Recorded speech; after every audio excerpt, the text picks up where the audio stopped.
오늘 이 아침 우리에게 주시는 하나님의 말씀 히브리서 10장 1절에서 4절의 말씀이 되겠습니다. 히브리서 10장 1절에서 4절의 말씀 한 목소리로 합독하시겠습니다. 율법은 장차 올 좋은 일의 그림자일 뿐이요 참 형상이 아니므로 해마다 늘 드리는 같은 제사로는 나오는 자들을 언제나 온전하게 할 수 없느니라. 그렇지 아니하면 섬기는 자들이 단번에 정결하게 되어 다시 죄를 깨닫는 일이 없으리니 어찌 제사 드리는 일을 그치지 아니하였으리요. 그러나 이 제사들에는 해마다 죄를 기억하게 하는 것이 있나니 이는 황소와 염소의 피가 능히 죄를 없이 하지 못함이라. 아멘. 오늘 우리가 함께 읽은 히브리서 10장 1절부터 4절의 말씀은 이제 히브리서 7장으로부터 지속적으로 강조하고 있는 것이 이제 옛 언약과 그리고 그 율법이 가지고 있는 어떤 한계성, 그리고 오늘 주시는 말씀으로 보면 율법은 예수 그리스도에 대한 그림자일 뿐이지 참 형상은 아니다라고 하는 것. 그래서 우리가 예수님도 산상수훈에서 이제 율법과 복음의 관계를, 그리고 예수님과 구약의 관계를 설명하시면서 내가 이 땅에 온 것은 이제 율법을 완성하러 왔다 이 말씀을 하셨는데, 그 율법의 완성의 의미는 뭐냐면 우리를 구원해 주시는 겁니다. 그래서 우리의 죄를 온전히 사해서 우리를 하나님의 거룩한 백성으로 구원해 주시는 그 일을 이루기 위해서 오셨다는 겁니다. 원래 구약의 율법을 하나님께서 모세를 통해서 이스라엘 백성에게 주실 때는 이스라엘 백성들이 그 율법을 그대로 잘 지켜서 살아가면 하나님의 백성이 온전한 삶을 살아가는 거지만, 그러나 그들이 그 율법을 그대로 다 지키지 못함으로 인해서 결국은 그들이 죄를 속죄하긴 하지만 그러나 그 속죄가 완전히 이루어지지 못한 속죄였다라고 하는 것. 그래서 이제 예수께서 이제 오셨고, 오늘 우리가 이 히브리서에서 강조하는 것들이 이제 뭐냐면 왜 예수님은 그럼 또 오셨느냐. 이 구약의 율법도 있고 구약의 제사도 있고 구약의 속죄 제사도 있는데 굳이 왜 예수님은 또 오셔서 그 새 언약이라고 말씀하시는가. 그 이유를 우리에게 설명해 주는 거고요. 이거는 우리가 세상을 살아가면서 많은 사람들이 야, 구약과 신약이 무슨 관계가 있냐? 이렇게 단순하게 누구로부터 질문을 받았을 때 그것에 대한 대답이기도 하고, 오늘 우리가 살아가면서 자꾸 우리가 헷갈리는 게 뭐냐면 율법, 복음, 그러면 복음이 오면 율법은 폐한다 그랬으니까 이건 없어져도 되는 거고 안 지켜도 되는 것까지 우리가 가는 거예요. 거기에 문제가 있다는 거예요. 왜냐면 이 율법이 그림자라고 그랬어요. 그러면 우리가 예수 그리스도를 영접하기 전까지 그 사람의 삶은 율법을 철저하게 지켜야 돼요. 그리고 어느 순간 주님을 만나면서 그 틀에서 깨어나는 거예요. 그러면서 그 사람의 삶은 율법에 의해서 지금까지 죄짓지 않는 삶이 연속되는 거예요.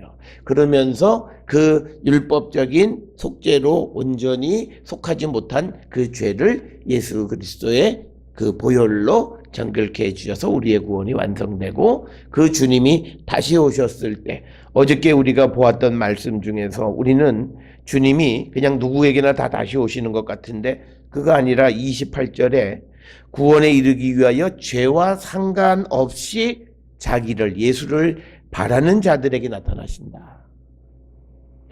굉장히 중요한 말씀이에요. 우리가 그냥 흔히들 알고 있는 언젠간 하나님이 그도 구원을 이런 그런 문제가 아니라 그 자는 구원을 위해서 죄와 상관없이 주님을 기다리는 사람들에게 예수께서 재림하셔서 나타나셔서 그 구원을 완성시켜 주시는 분이다. 이렇게 설명을 하고 있어요. 그러니까 우리가 구원에 이르게 되려면 내가 주님 언제 오실지 모르지만 반드시 오시는 그때까지 내가 죄가 동이 서에서 먼 것처럼 죄와 상관없는 사람이 되어야 된다. 어제도 설명을 드렸습니다만 동과 서가 합할 수 없잖아요. 절대 안 만나요. 동과 서는. 동쪽은 동쪽이고 서쪽은 서쪽이에요. 그 말은 나는 예수 그리스도의 십자가의 보혈로 정결함을 받은 자로서 다시는 죄로 돌아가지 않는다는 거예요. 동이 서가 될 수 없고 서가 동이 될 수 없듯이 나는 이제는 십자가를 체험했고 성령을 체험하고는 다시는 죄로 돌아가지 않는다는 거예요. 그렇게 기다리고 주님을 기다리는 자들에게 나타나신다라고 하는 거예요. 그렇게 쭉 우리가 설명해 오면서 오늘 주시는 말씀에서 율법은 장차 올 좋은 일의 그림자일 뿐이지 참 형상이 아니다. 우리가 이 예수님이 이 땅에 오신 것에 대해서 우리가 잘 아는 왜 오셨는가, 그리고 그 예수님의 오심의 의미를 과거의 사건과 지금과 비교해서 설명해 주는 것이 세례 요한과 예수님의 관계예요. 우리가 요한복음에 보면 세례 요한이 요한복음 1장 8절에서 그 세례 요한에 대해서 그는 빛이 아니요 빛에 대해서 증언하러 온 자예요. 그러니까 율법은 복음에 대해서 증언하는 거예요. 그리고 더 나가서 그리스도에 대해서 증언하는 거예요. 그렇지만 율법은 복음은 아니에요. 그러니까 이 세례 요한이 항상 그 이야기하는 게 뭐냐면 나는 그의 길을 예비하는 자이고 나는 절대 빛이 아니고, 그래서 자기 자신의 그 목적 그리고 자기 자신의 신분이 무엇인가를 정확하게 밝히면서 빛은 예수님이시다는 거예요. 그러니까 우리가 구약과 신약과의 관계를 그걸 확대해 보면 구약에 있는 제도, 구약에 있는 어떤 율법, 그것이 우리의 구원을 완성하는 건 아니라는 거예요. 그렇지만 그것은 우리에게 이 예수 그리스도를 영접할 수 있게끔 해주는 거예요. 그 왜 그러냐면 율법이 우리에게 유익한 게 뭐냐면 죄가 생각나게 하는 거예요. 그래서 우리가 주님 앞에 회개함으로 그때부터 이제 주님을 만날 수 있는 계기가 되는 거예요. 그래서 오늘 주시는 본문에서도 3절, 4절에서 강조하는 게 뭐냐면 이 제사들에는 해마다 죄를 기억하게 하는 것이 있다는 거예요. 그렇지만 죄를 없이 하지는 못한다는 거예요. 그러니까 율법의 역할, 이건 사도 바울도 그 역할을 했어요. 율법이 우리에게 유익한 건 뭐냐면 뭐가 죄인 줄을 알게 한다라고 하는 거예요. 그래서 주님에게로 나가서 그래서 오늘 우리가 이 율법은 우리가 예수님을 만나는 하나의 이 전조적인 것이다. 하나의 예고편적인 것이다 라고 하는 거예요. 그래서 본격적으로는 이제 그 율법이나 이런 걸 통해서 나의 죄를 발견하고 이제 주님 앞에 회개하고 주님을 영접하고 죄사함을 받고 그 다음부터는 다시는 죄와 관계없는 그런 삶을 살아가는 자들이 되어야 된다는 거예요. 그래서 우리가 이 율법이 본질은 아니지만 우리의 믿음 생활에 필요한 거예요. 그러니까 오늘날 우리가 잘못된 믿음의 삶을 살아가고 있는 것이 뭐냐면 예수 믿는 사람이 은혜 받았고 예수 믿었다 그러면 나쁜 짓 하는 이유가 바로 그것 때문에 그래요. 하나님 구원해 주실 텐데 용서해 주실 텐데 그리고 자기가 무엇이 죄인지를 보지 못해요. 오늘날 한국에 있는 많은 성도들이 제일 싫어하는 말 중에 하나가 뭐냐면 당신 죄인이다라고 하는 거예요. 그러면 굉장히 싫어해요. 그런데 싫어하고 그리고 또 더 나아가서는 뭐가 죄인 줄도 깨닫지 못하는 이유는 뭐냐면요. 하나님의 말씀, 특히 율법은 필요 없어 라고만 생각을 하기 때문에 그래요. 율법은 우리가 하나님의 은혜의 보좌로 나가는 출발점이 돼요. 그래서 내가 무엇이 잘못되어져 있는가를 드러내서 보여주는 역할을 한다라고 하는 거예요. 그래서 우리가 그렇지만 그 율법이 우리 죄를 없이 하지는 못하기 때문에 이제 그리스도의 십자가의 보혈이 우리의 죄를 한 번에 영원히 사해 주시는 거예요. 여기서 우리가 꼭 기억하셔야 돼요. 히브리서에서 강조하는 건 뭐냐면 예수 그리스도의 피 흘림의 효력은 영원한 거예요. 그러니까 그 영원하다라는 건 뭐냐면 그 사람이 다시는 어두움으로 죄로 돌아가지 않는다는 거예요. 그래서 우리가 예수 믿으면 죄 지면 안 된다는 거예요. 예수 믿으면 선해야 된다는 얘기가 바로 거기서 나오는 거고, 이제 우리가 10장으로 들어가서 이제 쭉 하반절로 이제 들어가게 되면 우리가 예수 믿는 선하게 살아야 된다라고 하는 그 말씀들을 우리에게 주시는 것을 우리가 볼 수가 있고요. 그래서 우리가 읽은 말씀, 이제 우리가 10장에 한 32절부터 보시면 거기에 보면 그런 말씀들이 등장을 합니다. 32절에 보면 너희가 빚을 받은 후에 고난의 큰 싸움을 견뎌낸 것을 생각하면서 이제 혹은 비방과 환난으로서 사람에게 구경거리가 되고 혹은 또 이런 형편에 있는 자들과 사귀는 자가 됐다. 그러므로 너희는 담대함을 버리지 말라. 이것이 큰 상을 얻게 하느니라. 그래서 너희가 인내가 필요하면 너희가 하나님의 뜻을 행한 후에 약속하신 것을 받기 위함이다.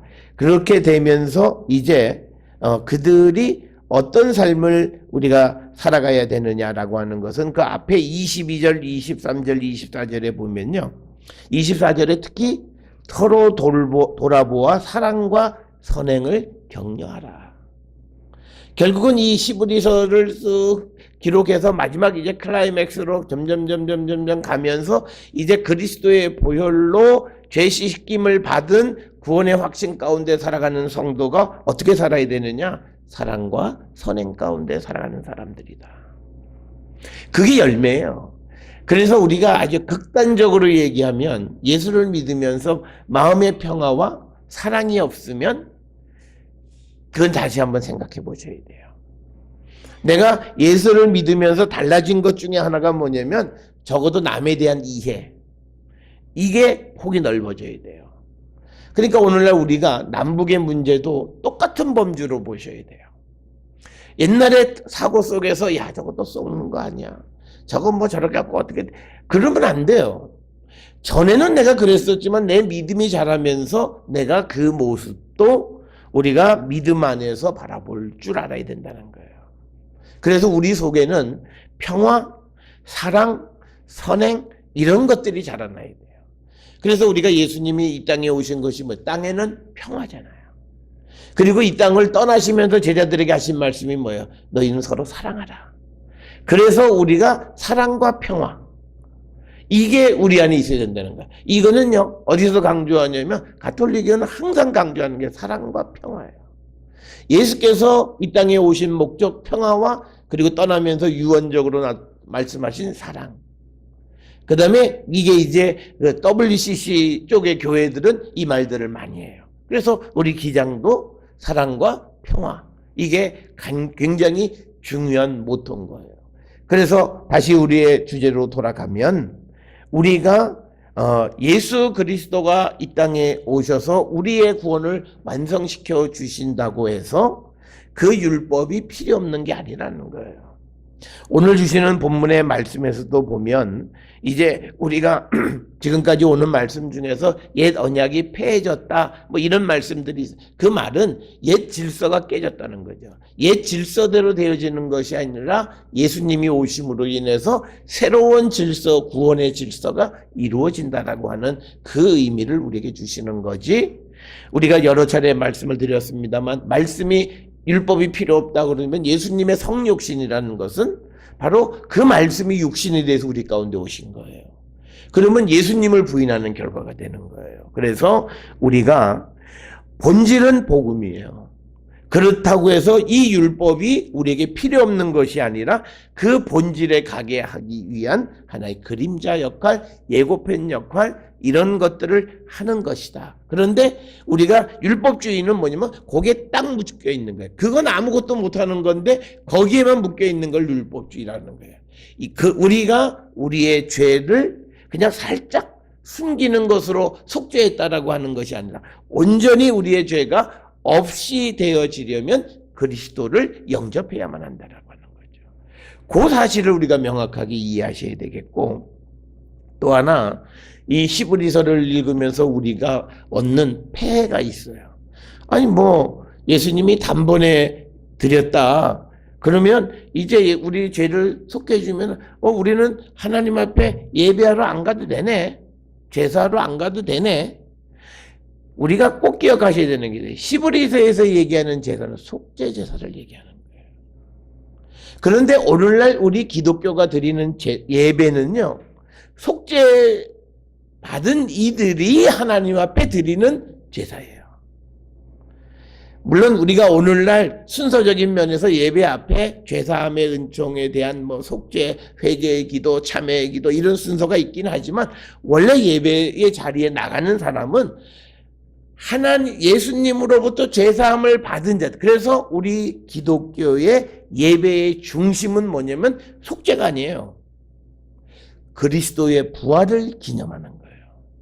그래서 예수님이 이제 돌아가시기 전에 제자들한테 살 포도주, 그래서 이것을 나를 기념하라 그러셨어요.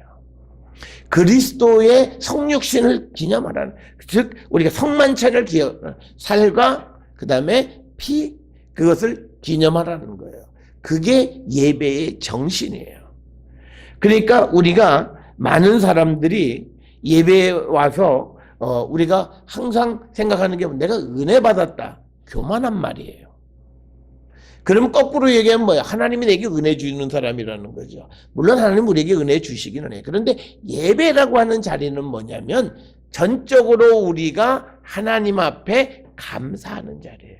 그래서 하나님께 영광을 돌리는 자리예요.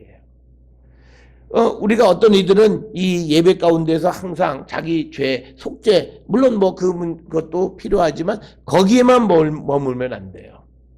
그래서 예배의 맨 마지막은 이렇게 감사한 주님을 위해서 내가 어떻게 살아갈까 결단이에요. 그래서 우리가 이 성경에도 보면 이게 제사를 해마다 단번에 다 정결하게 됐으면 그러면 그 제사 드리는 일을 그쳐야 된다라고 하는 2절에 있는 말씀을 통해서 우리 제사 안 드려도 예배 안 드려도 된다. 그러니까 어떤 이들은요, 내가 은혜 받은 사람이기 때문에 예배를 우습게 여기는 사람들이 많아요. 그러면 안 돼요. 오늘 우리가 드리는 예배는 구약의 제사와 달리 강조점이 그리스도의 십자가의 부활을 기념하는 거예요. 그래서 우리가 늘 제가 강조하는 게 뭐냐면 우리에게 중요한 주일은 언제부터냐면 금요일부터예요. 그리스도가 십자가에 달리시는 금요일부터 부활의 영광으로 그래서 우리가 주일날 기쁜 것이 뭐냐면 우리가 그냥 주님을 만나는 게 아니라 부활하신 주님을 만나는 거예요. 우리가 세상을 살아가는 모든 우리의 죽음의 권세를 주님이 다 멸해 주시고 나를 자유케 해주신 그 기쁨 가운데에서 주님에게 나가기 때문에 그날이 내게 되게 기쁘고 내가 기다려지는 거예요. 그래서 우리가 이 예배라고 하는 것의 핵심이 주님의 부활을 우리가 기념하는 거고, 그래서 우리는 늘 부활절에 그 감격, 기쁨, 감사 이런 것들이 넘쳐나는 게 예배예요. 그래서 우리가 예배를 예배 드리기를 힘쓰는 것만 예배하는 자들의 삶은 긍정적이고 항상 적극적이고 항상 기쁨이 넘치고 그래서 하나님이 나와 함께 하심을 항상 기억하고 살아가는 거예요. 하나님의 임재를 우리가 날마다 체험하는 귀한 자리라는 거예요. 그래서 우리가 예배를 드리는 삶이 이게 규칙적으로 쭉 되어지면요, 우리가 예배를 위해서 내가 준비하는 삶을 살게 돼요. 그 자체가 우리가 구별된 삶을 살아가는 거예요. 그래서 우리가 요즘은 잘 쓰지는 않습니다만 한동안 우리가 세상을 살아가는 모든 삶이 예배 드리는 듯이 살아야 된다. 우리가 세상에서 살아가는 모든 일, 직장에서 일을 하든 무슨 일을 하든 다 예배 드리는 듯한 그런 자세로 우리가 모든 일을 해야 된다라는 그런 신학적인 이해를 이야기한 적이 있어요. 그래서 오늘 우리가 주시는 2절에 있는 그렇지 아니하면 섬기는 자들이 단번에 정결하게 되어 다시 죄를 깨닫는 일이 없으리니 어찌 제사 드리는 일을 그치지 아니하였으리요. 그러니까 이거는 구약의 제사가 죄를 다 씻어버렸다면 더 이상 제사를 드리지 않아도 될 텐데 계속 제사를 드렸다는 것은 죄를 씻어내지 못했다는 뜻이다. 그러면 사람들이 이 말을 듣고 예수님은 단번에 우리의 죄를 다 속해 주셨다면 이제는 제사 안 드려도 돼. 여기서 말하는 제사는 속죄제를 의미하는 거다라고 하는 거. 그 컨텍스트를 우리가 정확하게 이해하셔야 되고요. 이 신구약 성경에서 우리가 가장 중심이 가는 그 주제는 뭐냐면 죄 문제예요. 죄를 씻어내는 거예요. 그래서 오늘 우리에게 주시는 말씀에서 핵심은 뭐냐면 우리의 죄를 없애해 주시는 거예요. 그게 우리의 믿음의 목적. 그게 다른 말로 우리의 믿음의 목적은 영혼의 구원이라는 개념하고 일치하는 거예요. 우리가 죄가 용서받고 그래서 그 죄가 없어지는 거예요. 완전히 없어지는 거예요. 우리가 구약에서의 그 죄의 문제는 우리가 누가 부정하면 모욕해요. 그러면 내 정결 예식을 해요. 그래서 내가 깨끗해졌다 그래요. 그런데 마음속은 그냥 남아있어요. 그래서 마음이 이게 악한 행실을 하게 하는, 그러니까 내가 은혜 받았다 그러면서 속으로는 막 끌어요. 그리고 누구 또 미워하고 막 뭐 또 나쁜 생각을 하고 막 그래요. 그거는 뭐냐면 이 죄가 내 내면에 있는 것이 씻김을 받지 못한 거예요. 구약은 그렇다는 거예요. 그런데 예수님은 성령이 우리에게 오셔서 우리 내면에 있는 이 죄를 씻어주신다는 거예요. 그래서 우리가 정말 이웃을 사랑할 수 있고 정말 원수를 위해서 기도할, 이 죄가 이 내 미움의 감정이 씻겨서 내게는 이제는 원수가 없죠. 그렇게 되어진다는 거예요. 그런데 구약은 그렇게 못한다는 거예요. 그래서 우리의 내면에 있는 모든 문제를 씻겨주기 위해서 이 땅에 단번에 피 흘리신 분이 예수 그리스도고, 그래서 교회가 항상 얘기하는 보혈하는 그 보혈이라고 하는 게 바로 이거라는 거예요. 이것으로만이 우리의 내면에 있는 죄를 씻어주신다. 그러니까 우리가 구약과 신약은요, 구약은 죄를 숨겼어요. 들통만 안 나면 돼요. 그런데 예수님은 그게 아니라 이 들통이 안 나도 내면에 있는 죄 문제를 끄집어내시는 거예요. 그러니까 구약은 외형적인 거예요. 남에게 들키지 않고 내가 뭐 그랬으면 내가 죄 없다고 그러는데, 예수님은 네 마음속에 이미 음욕을 품고 여인을 봤으면 이미 죄를 졌다. 그런 말씀과 똑같은 말씀이에요. 그래서 이제 예수 그리스도가 우리의 그 죄를 단번에 십자가의 사건으로 우리를 깨끗게 해 주셨다라고 하는 거예요. 그래서 우리가 이 예배와 제사의 근본적 차이를 기억하셔야 돼요. 구약에서의 제사는 많은 경우 속죄예요. 죄의 문제를 해결하는 거예요. 그런데 오늘 주시는 말씀처럼 그 해마다 드리는 같은 제사로 나오는 자들을 언제나 온전하게 할 수 없었다. 여기서 해마다라고 하는 거는 속죄일에 나오는 걸 얘기하는 거죠. 1년에 한 차례 7번째 달 제10일에 속죄일이 되어지면 그때 대제사장이 딱 1년에 한 번 지성소에 들어가는 거죠. 그래서 성전 그 휘장에 피 뿌리고 그리고 백성들의 죄를 사하는 그런 예배, 즉 속죄 제사를 의미하는 거예요. 뿐만 아니라 일상을 살아가면서 사람들이 죄지면 이제 제사장 찾아와서 속죄를 하는 거예요. 그러니까 지금 이 히브리서 저자가 하는 말이, 그래서 어떤 해에 속죄 제사를 하면서 죄를 다 속해줬고 다 용서하고 죄가 없이 됐다면 그 다음에는 제사 드릴 필요가 없지 않냐. 이 말은 뭐냐면 구약도요 꼭 기억하셔야 돼. 한 번 속죄를 받으면 그 다음에는 다시 죄 짓는 일이 없는 걸 얘기하는 거예요. 우리처럼 하나님의 은혜가 내가 죄를 져도 또 용서받고 내가 은혜 받았다고 해서 또 세상에 가서 죄 지은 거 다시 돌아와서 이런 개념 자체가 없는 거예요. 그러니까 지금 1절 2절의 말씀이 그렇게 연결이 되는 거예요. 한번 가서 속죄제해서 제사를 속죄제를 드렸다면 그 다음에는 다음번에는 또 제사 드릴 이유가 없지 않냐라는 말은 한 번에 끝내면 그 다음부터는 죄로 안 간다는 걸 전제하는 거예요. 그러니까 우리처럼 뭐 세상을 살아가니까 죄를 지을 수 없으니까 어쩔 수 없다라고 해서 항상 반복하고 용서하고, 그러니까 우리의 틀로 성경에 있는 말씀을 이해하려니까 안 맞는 거예요. 성경의 틀은 한 번 용서받은 사람은 다시 죄 짓지 않는 거예요. 그러니까 우리가 부모들이 자녀를 키울 때 이번에 엄마가 용서해, 그 용서를 줄 때 부모의 마음 뭐예요? 저놈 또 그럴 거야. 그렇지 않아요. 다시는 안 할 거라고 하는 믿음을 가지고 용서를 해줘요.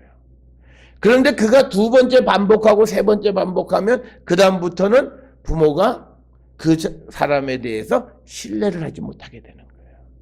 자녀에도 똑같은 거예요. 신뢰를 하지 못하는 거예요. 남에게 말은 안 해요. 그러나 부모가 속마음으로 아이고 저놈 그 마음속에 그것 때문에 또 일 벌어졌구나. 그거 다 아는 거예요. 그러니까 뭐냐면요.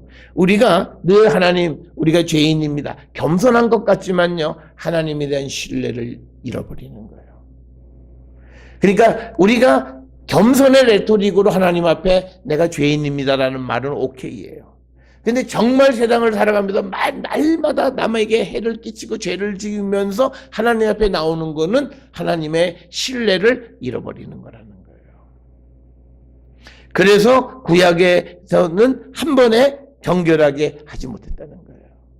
그러니까 매년 제사를 드리지 않냐라고 하는 거예요. 그러니까 오늘 주시는 이 시브리서의 저자도 이 구약에서 드려지는 자기 유대 민족들이 드리는 제사에 대해 굉장히 집중적으로 본 거예요. 그게 야, 한 번에 끝냈다면 내년엔 속죄제 할 필요 없지 않냐. 그리고 당시에는 그게 전부 민족적인 일이었잖아요. 오늘날처럼 나는 불교다, 나는 기독교다 이게 아니라 전부가 다 여호와 하나님만 섬기게 되어 있는 그런 상황 속에서 나라 전체가 어떤 날로 정해서 대속죄일이 되어졌고 하면 그리고 혹시나 잊어버리는 사람이 없도록 대속죄일에는 또 뿔나팔까지 불어요. 그래서 사람들에게 오늘 속죄일이라는 것을 잊어버리지 않고 죄를 속하라 이거예요. 그래서 어느 해에 전부 다 죄를 속했다면 그 다음에는 다시 또 속죄제를 드릴 이유가 없는데 그걸 반복한다라고 하는 것은 거기에 가장 큰 문제는요. 여기서도 그거는 너희들이 죄의 본성이 그렇게 설명 안 하잖아요. 제사장이 온전하게 죄를 속해주지 못했기 때문이라고 얘기하는 거예요. 그러니까 여기에서 예수 그리스도가 우리에게 필요한 이유는 예수 그리스도는 우리에게 온전한 구원을 주시고 온전한 속죄를 주시는 분이시다라고 하는 거예요. 그래서 우리가 오늘 주시는 이 1절 2절에서 숨겨진 그 말씀은요. 용서받고 다시 죄 짓는 일은 성경의 사고로는 불가능한 일이에요. 특별히 오늘 우리가 이제 10장 뒷쪽에서도 나오고 6장 4절부터 8절까지에서도 보면 은혜를 맛보고 다시 배반하거나 예수를 모른다 그러는 자들에게 주시는 하나님의 심판이 설명이 되어 있어요. 이 10장에서도 같은 맥락의 말씀이 26절 이하에 또 같이 반복되어져 있어요. 그러니까 이 말은 뭐냐면 은혜 받고 배반한다. 이건 있을 수가 없는 거예요. 우리가 신명기에서도 보면 배반하는 자, 여호와를 배반하는 자들에 대한 그 벌이 어마어마하게 강력한 건 뭐냐면 있을 수 없는 거라는 거예요. 그러니까 우리가 예수를 믿으면서요. 우리가 하나님 앞에 기도하셔야 돼요. 기도해야 되는 건 뭐냐면 성령께서 우리의 생각을 바꿔주셔야 돼요. 그래서 우리가 예수를 믿으면서 자꾸 죄라고 하는 쪽으로 세상의 유혹 쪽으로 자꾸 기울어져가는 그런 자가 되지 않고 오직 하나님의 말씀대로 우리가 살아가기를 결단하고 그런 마음, 그런 생각을 갖고 그런 삶을 살아갈 수 있도록 하나님 우리를 도와주십시오. 그렇게 돼야 돼요. 그래서 오늘 우리가 살아가는 이때에 보면 많은 사람들이요. 뭐라 그러냐면 예배 드리자 그러면 형식주의다 그러는 거예요. 그러니까 그건 뭐가 잘못된 거예요. 지금 우리가 드리는 예배는 그리스도의 이 부활을 기념하는 예배를 드리자는 거예요. 그러니까 뭐냐면 예수 믿으면서도 절망하는 이유가 그거예요. 우리가 예배가 예수의 부활을 기념하는 거라면 부활은요 모든 절망을 딛고 일어서는 희망이에요. 날마다 희망을 우리가 부르짖는데 어떻게 절망할 수 있어요? 그러니까 뭐예요? 예배를 형식적으로 드리거나 예배가 그러니까 예수 믿는 사람은요 예배의 자리가 너무너무 즐거워야 돼. 그 이유가 뭐냐면요 거기에 가야만 희망이 유일하게 있는 거예요. 그것만이 나에게 유일한 희망인 거예요. 세상에 어떤 누구의 말도 희망이 아니에요.